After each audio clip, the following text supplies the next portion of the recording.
Flower of A life. Zinc হচ্ছে জীবনটাকে সুন্দর করে। কেন?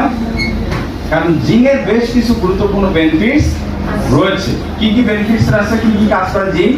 এক নাম্বার, জিঙ্ক কাজ করে আমাদের হরমোন সংশ্লেষণের ক্ষেত্রে। 300-এরও অধিক হরমোন সংশ্লেষণের ক্ষেত্রে গুরুত্বপূর্ণ ভূমিকা পালন করে কে? জিঙ্ক।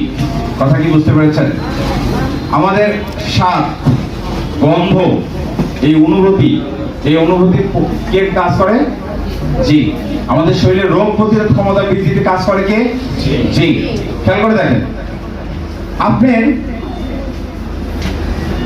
তিনজন মানুষ, কয়জন মানুষ? তিনজন মানুষ একই জায়গায় একই সময় ধরে বৃষ্টিতে ভিজলো।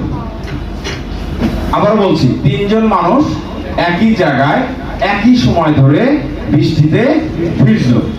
তিনজনই বাসায় চলে গেল, একজনের জ্বর আসছে, একজনের গা হাত পা ব্যথা করছে, জ্বর আসবে আসবে ভাব, গা ম্যাজ ম্যাজ করছে, গা জ্বর আসবে আসবে ভাব। আরেকজন একেবারে সুস্থ আছে। কেন? কেন? তার কারণ হচ্ছে এই তিনজনের রোগ প্রতিরোধ ক্ষমতা তিন রকম। যার জ্বর চলে আসছে তার শরীরে রোগ প্রতিরোধ ক্ষমতা খুবই দুর্বল। যার জ্বর আসতেছে আসতেছে মনে হচ্ছে তার রোগ প্রতিরোধ ক্ষমতা মডারেট। আর যার কিছুই হয়নি তার মানে কি, সে তার শরীরে রোগ প্রতিরোধ ক্ষমতা অনেক ভালো। কথা কি বুঝতে পারছেন?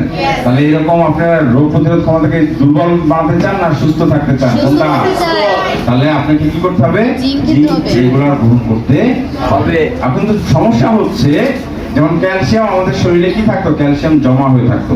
আজকে ক্যালসিয়াম না খাইনি, কোনো সমস্যা নাই, হাড়ের থেকে ক্যালসিয়াম এসে কাজ করে দিচ্ছে, রাইট? কিন্তু জিঙ্ক এমন একটা মাইক্রো উপাদান, এটা পরিমাণে লাগে খুবই অল্প, কিন্তু এটা শরীরের মধ্যে কোথাও জমা থাকে না। এটা প্রতিদিন আপনাকে শরীরের জন্য দিতে হবে, অনেকটা লবণের মতো। আপনি একটা তরকারি রান্না করলেন, তার মধ্যে যদি বেশি করে লবণ দেওয়া যায় খাওয়া যাবে। লবণ যদি কম হয় তাহলে সেটা টেস্ট হবে। তাহলে লবণটা লাগবে কেমন? পরিমাণ মতো। ঠিক জিঙ্কটাও লাগে আমাদের প্রতিদিন শরীরে অল্প এবং প্রতিদিন প্রয়োজন হয়। কথা কি বুঝতে পারছেন?